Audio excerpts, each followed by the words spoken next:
Hey y'all, welcome back to another episode of Me First, where we keep it real, raw, and relatable. Today we are diving into the topic that might make some of you say, ouch. But trust me, it's a conversation that we need to have, and that topic is toxic positivity. We all know that one person who is always pushing the good vibes agenda. Nothing's ever wrong, life is great, just seems like nothing bad ever happens to them. And you're just like, really? Really? I'm over here jacked up and your life is just great, huh? Wonderful. So, right? So today we're going to dive into what that means, some psychology behind it, how it can show up in your life, and see how we can make some changes. I'm feeling some kind of way about this episode. I'm going to throw this out there early. We just started. Early. Yeah. Very early. Oh, like literally. I'm feeling some kind of way about this episode. So Okay. Like, what is the emotion? I feel attacked. So just by those few statements, it is attack? Already. Okay. Off the bat. I'm going to need you to reel it in. All right. Do another stretch. All right. There you go. We'll do another one. All right. There we go. All right. Well, happy Saturday to you. How are you doing today? I'm feeling good. I am, I got kicked out of the loctician's studio this morning. Wow. Nicely kicked out. Nice. But okay. I didn't take my 2 strands down until last night. And when I took them down, I looked in the mirror and I was like, yeah, it's a vibe. I like it. Exactly. But I was like, well, I made this appointment a month ago. I'm going to keep the appointment. I'm not going to cancel. And I'm like, it's way too late to cancel anyways. And I get there. Tanisha's on the phone. And she turns around. She kind of ends her phone call. And she's like, what are we doing? Right. Like, she's like, you don't need a Why are you here? I was like, I know. I was like, I was just thinking that. And she's like, yeah, you don't need a request. But, so I didn't get kicked out. We mutually decided that an appointment in 2 weeks would make more sense. So I got 2 hours back in my day, which was nice. And I used those hours to edit an episode and get some stuff ready for the next week's episode. So yeah. How about you? This morning was good. I just want to offer a pro tip. I happen to know Tanisha. Yeah, would have scheduled an appointment and that person could have been sleeping. They would have been totally fine with that. Just putting it out there. That's good to know, because I was like, I made this appointment.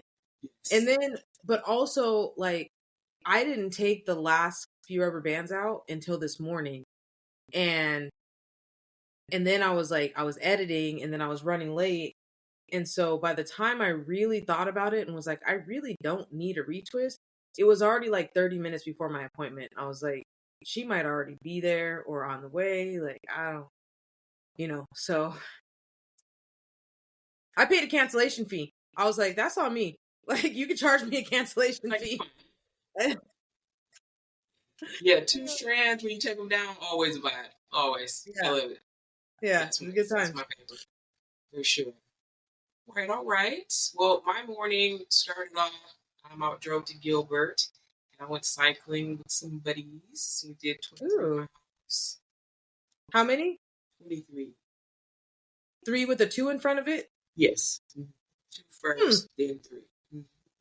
2 first, then 3? Yes. So 5. No. Put those 2 together. So consecutive 20. Yes, correct. Ah. Yeah. Everybody did 23? Yeah. That's cool. 3 of us. Wow. Just that's it. Oh. Yeah, so we went like Pentecost. Now they got more security. It's pretty cool. They ride. Was it? You see anything cool, like any wildlife or nature? That's pretty far out there. You saw owls? Cows. we were rolling. Let me tell you,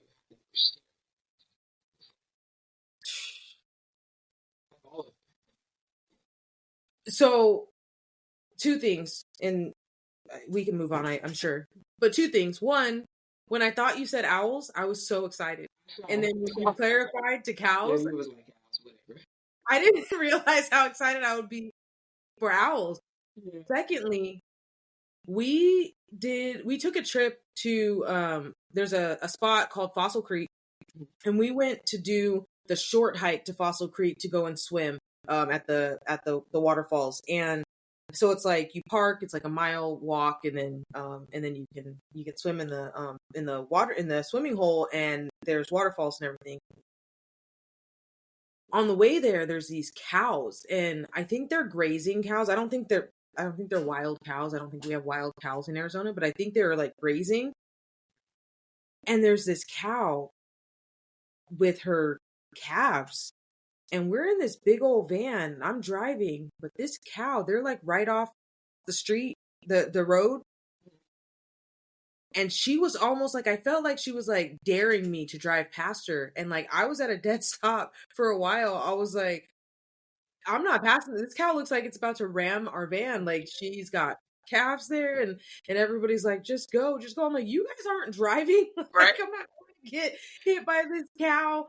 And I mean, we ended up making it, but it was kind of terrifying. Yeah. Like, don't mess with my kids, man. We are rolling. Yeah. No.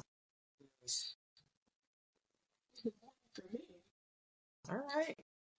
23. It's not 5. 23. Okay. All right. Well, let's dig on into it. So, defining toxic positivity. All right. Toxic positivity is that all or nothing mentality that says just be positive, even when things are tough. It's the pressure to only show the happy side and ignore real emotions. Have you had any experience with toxic positivity? Because I sure have. I see it often in my life, actually. Grinds my gears a little bit.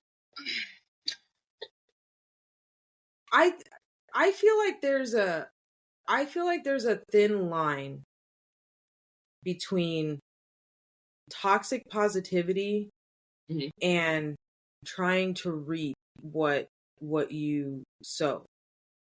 Okay. And so when I hear, because I've heard the term, I think you and I have talked about it a little bit, and when I hear it, I think to myself, so what's the alternative? Dwelling on the bad. Okay. But when it's explained in some of the ways that I think we'll dig into today, it's like, I never want to minimize anyone's emotional experience. I don't want to minimize my own emotional experience. You know, I mean, I think for the most part, and sometimes it's alone, but when I have to feel my feels, I feel them. Right. But I'm also a big believer in karma and in kind of what you put out into the universe is trying to give you what it thinks that you want. And so what you say and what you think and how you walk around, whether you're realizing it or not, you're telling the universe that that's what you want more of. And so right. I think for me, that's another side of it where I try to be careful about what I'm telling the universe that I want, but I never want to minimize anyone's experience either. So yeah, it's a conundrum for me. For sure. I think there is a fine line, like you were saying, between, I think, toxic positivity and just plain out being negative. I think those are two different things. And I'm thinking that maybe some people just don't understand what the difference is. Yeah. So hopefully, as we go through this, we can definitely break that down and get some understanding. So some of the key characteristics of toxic positivity is oversimplification of emotions, reducing complex feelings into single positive outlooks. You also can have denial of reality, encouraging people to look on the bright side when they really need to process their true emotions. Invalidation of feelings, dismissing or minimizing someone's emotional experience by pushing positivity. I mean, I've seen this show up, I think, in many ways. I'm sure I probably have done it to people myself. Sometimes, you see the other side of it, but the person that's experienced whatever hurt or pain or negativity, they don't see it that way. They're just like, this is the feeling that I'm feeling right now. I just would appreciate if somebody acknowledges that feeling. And I think on the other side, we don't always see it as, not invalidating their feeling, but just, hey, here's the other side of it. It's going to get better.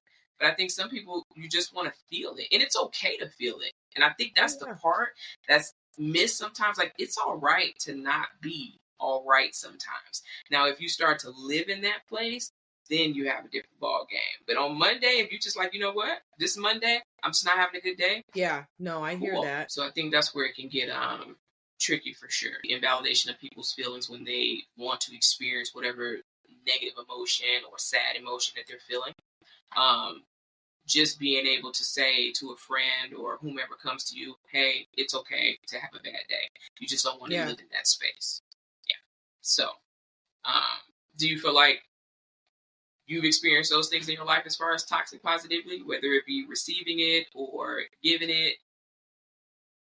I mean, I think I'm probably the culprit of culprit. It's a heavy word. So I think, as an individual, I don't think anyone wants to think of themselves as a toxic person, right? Toxically positive or toxically negative or just a toxisa, whatever it might be. But for me, I'm like, okay, if my friend, family member, person is hurting, they're going to be, I guess here's the way I think about it. They're going to be hurting. That I'm not going to be able to stop them from hurting. And so, and I think for me on my side of it, what I'm trying to do is remind them that this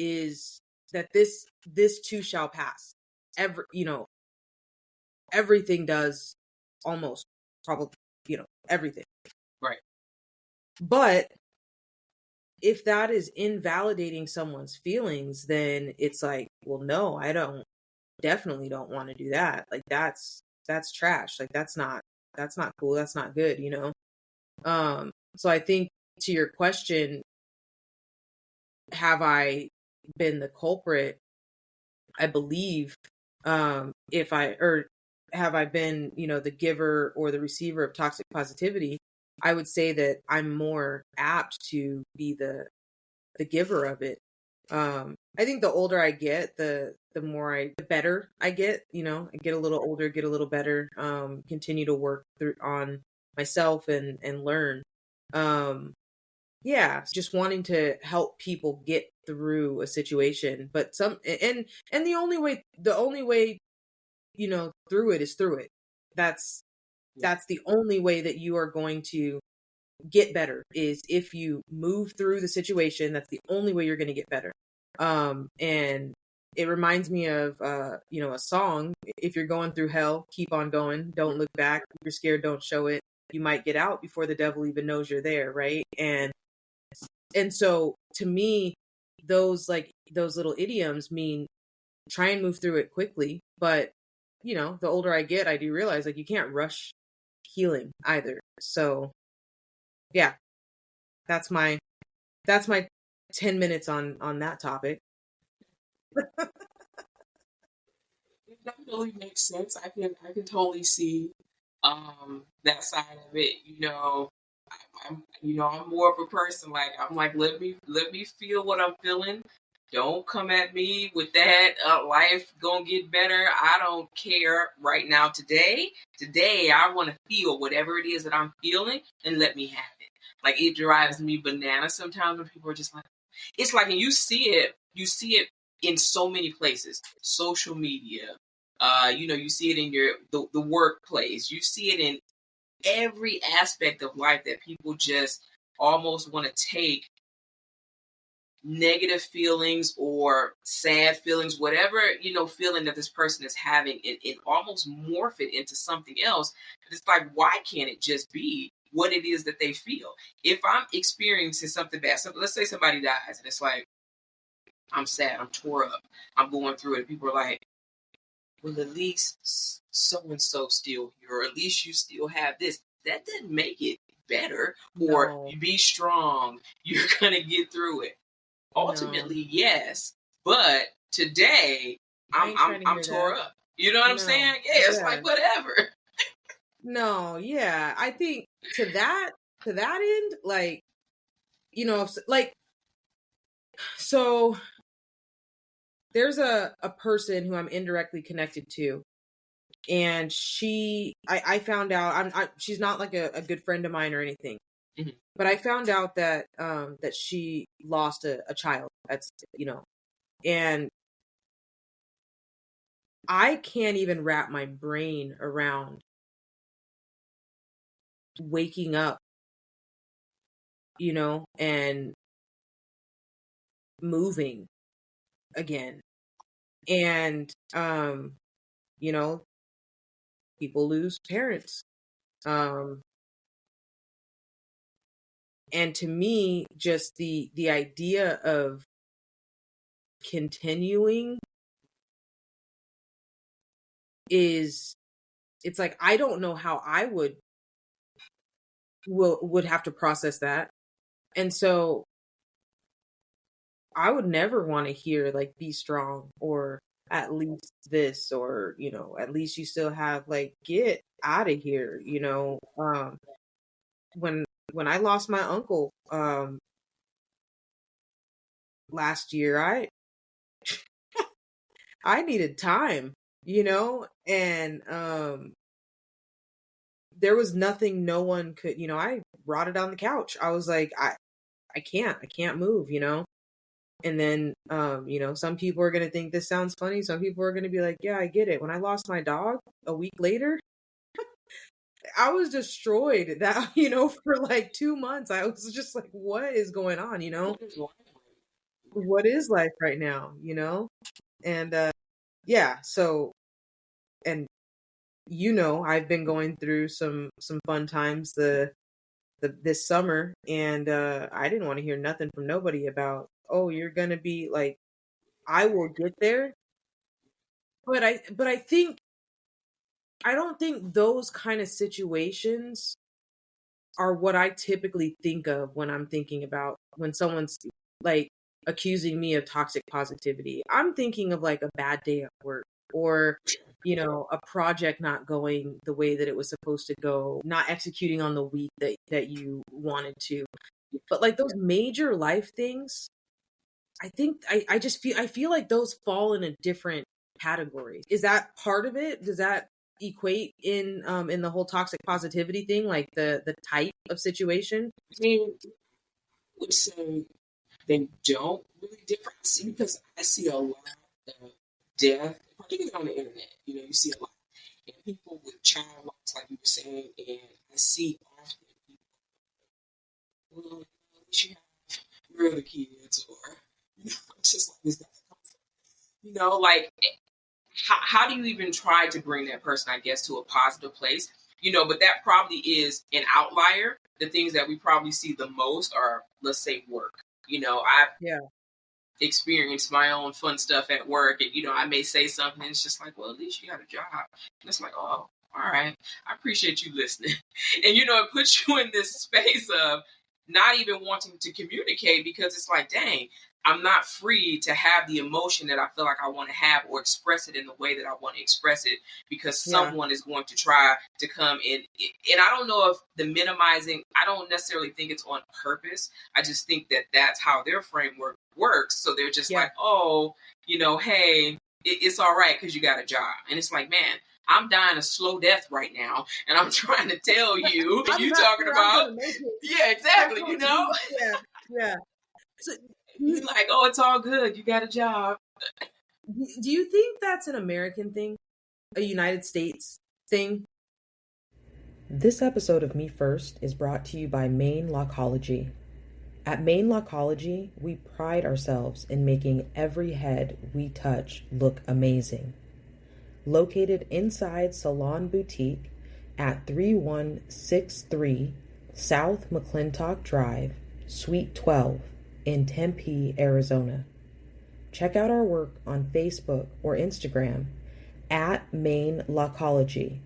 That's MANELOCOLOGY.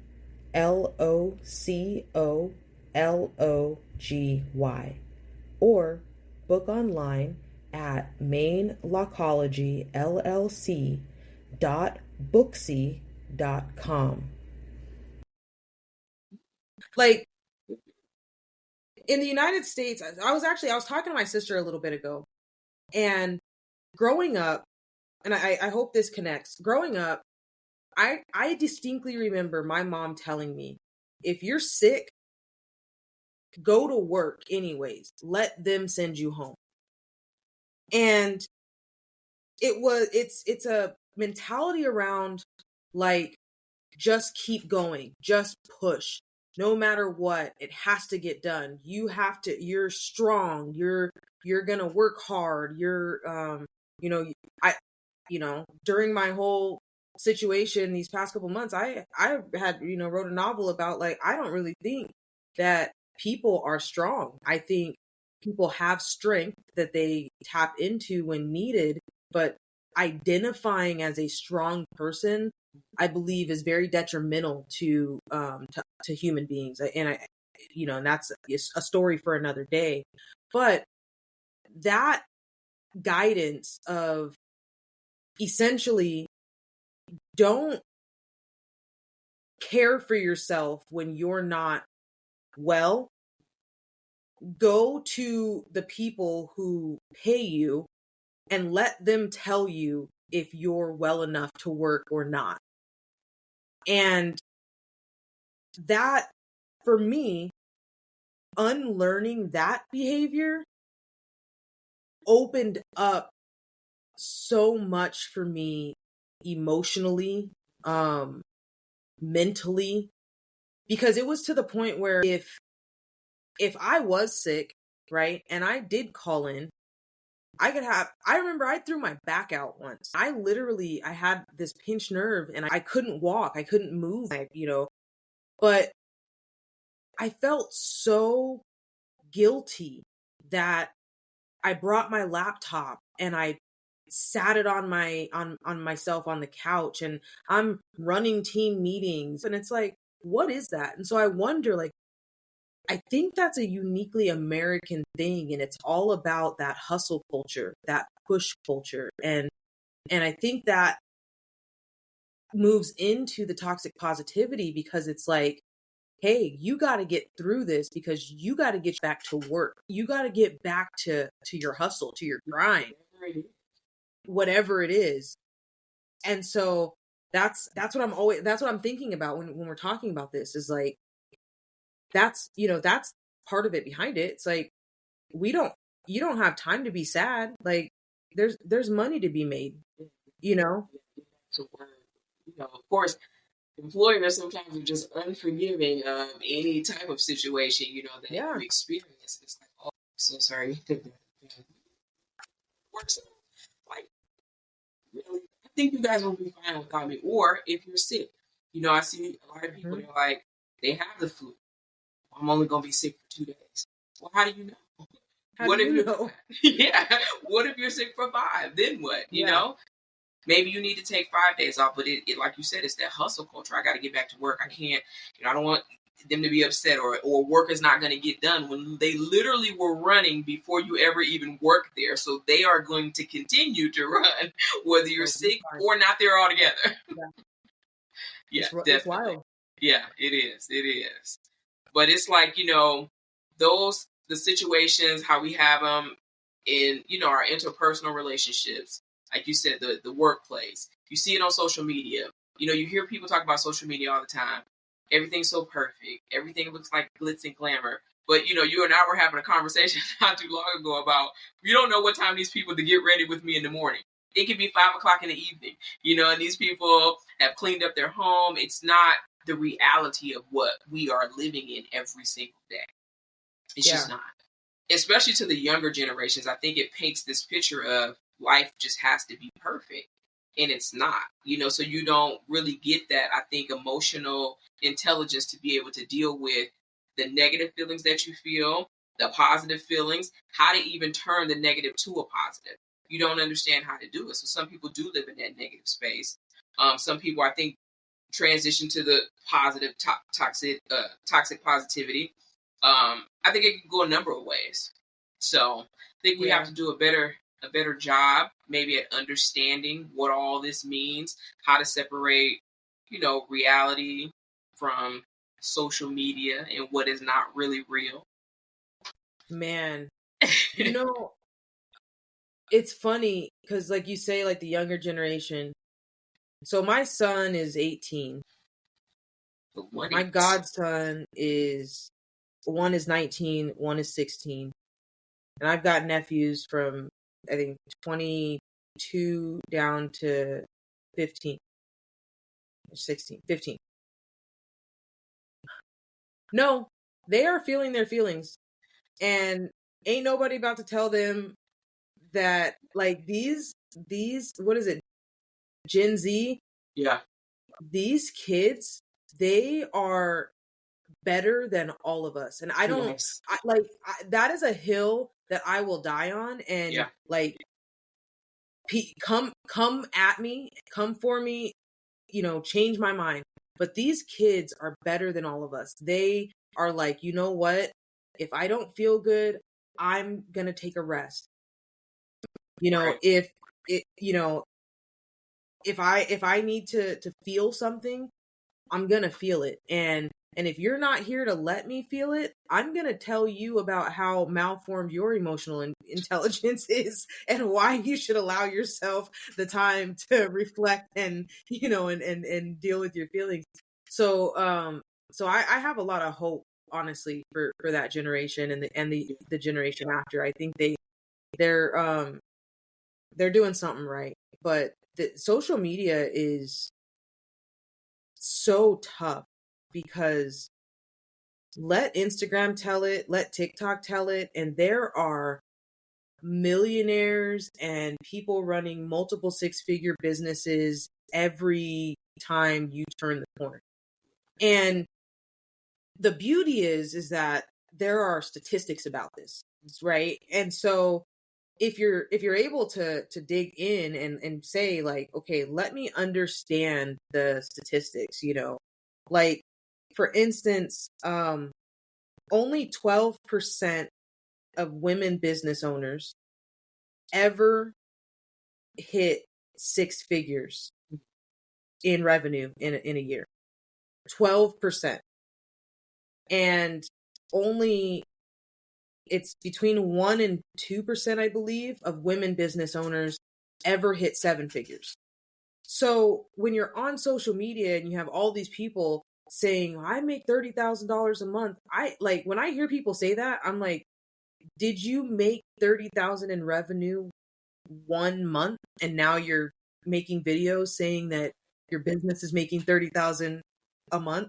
And for that $30,000 in revenue, did you spend $28,000 in ad spend? Like, what, but a lot of times people aren't thinking that. And so they're like, oh, let me go and follow that person. So that toxic positivity and toxic success, I wonder if that's even, like, the toxic success culture, I think, is something that comes from possibly the toxic positivity and feeds into it. And it's detrimental to everyone who's trying to be their best selves. Because I made $1 million doing XYZ. Did you make it by selling these courses to these people who don't want to look up any facts? Is that what just happened? Because people are so quick to just buy into it, and it's like, do you know what you're buying into right now? Do you even know who this person is? What their background Where's is? the facts? Yeah, it's just like, facts? I made $1 million. when. I can get on Photoshop right now and make $1 million. Yeah, right. I mean, man, man, I'm in a lot of business groups on like Facebook, like community groups that are small business focused, and there are these trolls and scammers that get in there and they're like, business grants for everyone with an EIN number, and then they post this screenshot, and it's obvious that they took a screenshot of an award and then put like in words and numbers and like superimposed it or photoshopped it or whatever. And people are seeing that and they're like, oh, interested. I'm like, you guys realize this is a scam, right? You know this is a scam. And it like concerns me because I'm like, there's people out here and those are the people who are getting scammed by these people who are selling you a bill of BS about all of their success. And so yeah. Well, I think the one thing, for me, I think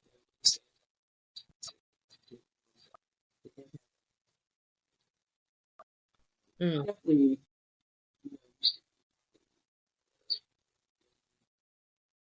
kind of just got sucked into that.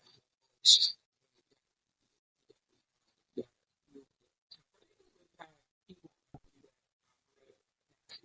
you almost feel feeling. Yeah.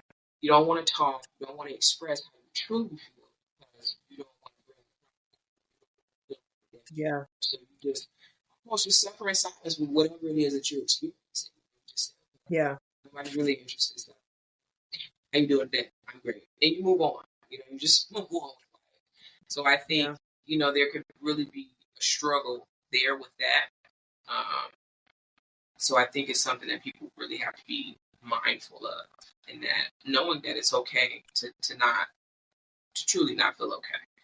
You don't, like I said, you don't want to live in those spaces, but sometimes people need a little help coming out of them. It's not as easy, I think, for some people to just turn it off and just say, okay, tomorrow's a new day. It may not be for them. It may be Monday through Friday was just a crap day. And on Saturday, they might need a friend to say, hey, come on, we gotta wrap this thing up. What do we need to do to get you out of this?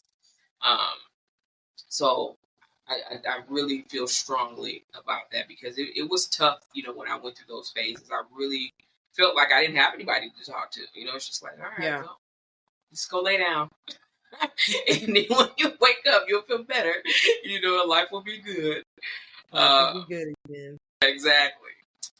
According to a 2020 study that was published by the Journal of Personality and Social Psychology, they talked about suppressing negative emotion in favor of forced positivity can lead to increased stress and decreased mental well-being, which I would totally agree. It is all right to be happy. It is all right to feel good. But, when you experience those other feelings that are not feel-good feelings, how do you maneuver through those? And figuring out what tools you need to be able to maneuver through those. Sometimes it's you need to talk. Maybe you need to go outside more. Maybe you need to change the environment you're in. It could be a ton of things. The social impact of it. How do you maintain a positive outlook? How does it make you feel? Seeing everything on social media and life looking great, or maybe your friends, the perception is that their life is perfect. It probably can make somebody, I think, feel isolated, feel like they're alone, and that they don't have anybody to turn to. That's a really good point. It's like walking a tightrope, right? Because like you said, you don't want to live there. Right. Because that's a whole nother, bag of snakes. Right. But you also want to be able to, one, be welcoming for the people who are close to you, to be able to come to you, to speak to you, to share with you how they're feeling and feel like you're a safe, space for them. And you want people where you can do the same when you need it. But on the other side of it, it's like, well, where's the line, right? Because if if every day is a bad day at work, okay, you probably need a new job. Yeah. It's at some point you have to start finding solutions For sure. to the things that are upsetting you. There's a whole nother side of it that we don't know what people are going through. Right. And I watch enough crime, like Criminal Minds and stuff, based on true cases. My Right. mom was in social work, my auntie's in social work, my sister's in behavioral health, my other sister's in healthcare. Like, to know that there are people who are going through some horrific things. So being kind and not assuming that you know what someone's experiencing, or the small thing that looks small to you, Right. well, you don't know what other things are compounded. Like you said, you don't know what their 5 to 9 in the morning before work. You don't know what that looked like. Yeah. And so we have to be kind and be unassumptive. So yeah, it's like walking a tightrope, it feels like. It's trying to find a balance. I was reading a news article about a situation in Detroit. Now it's small, but it's not. I guess a class went on a field trip to a court, and they were sitting in front of the judge, and one of the teenagers, she fell asleep. And so the judge's response to that was to put her in handcuffs and put her in the dang jail suit. And so, of course, everybody's in this uproar. And then, he's like, you shouldn't be falling asleep. And then come to find out, she's homeless. So you didn't even know, maybe she didn't get a lot of sleep, So it's like keeping those things in mind. It's like his first instinct was to teach her a lesson without even having a conversation to even see maybe what the problem was. Because at the end of the day, she could have been not feeling well. It could have been anything that could have happened. But that was the first instinct. Exactly. You never know. You never know. And so now he's under fire, and everybody is like, oh, if that was my kid, I wouldn't have felt bad. Kids need to learn lessons. But what lesson was learned in that? I'm homeless. Maybe I didn't get an opportunity to sleep in a bed, to have a good night's rest. She finally felt safe. Exactly. Nobody's thinking about the other side, but the movement is, of course, to protect him. And I'm not saying he should lose his job or anything like that, but you didn't really think this out. This is a child, and that's an experience that now she has to live with. I know this isn't the topic of discussion, but like, we need our law enforcement and our judicial branch to stop thinking that putting handcuffs on kids, stop. Just stop. Yeah. These children do not need to know what it's like to be locked up. Get out of here. So I'm not saying that this guy needs to lose his job by any means. That's not what I'm saying. But what part of your brain thought it made sense? She fell asleep, so I put her in handcuffs. Like, get out of here. Yeah, you put her in handcuffs. I have to look again. It's like put her in handcuffs or put her in a jumpsuit or something to make it seem like she had done something wrong and like she was a criminal. And it's like, dude, come on, get out of here. You're in this position of power, and it's like, now what is her perception going to be about judges, about people in the legal system? Because it didn't have to go that route. You simply could have pulled her into chambers and said, hey, what's the deal? I really don't like people sleeping in my courtroom, but what's happening with you? Didn't even They didn't put Trump in handcuffs when he was falling asleep in court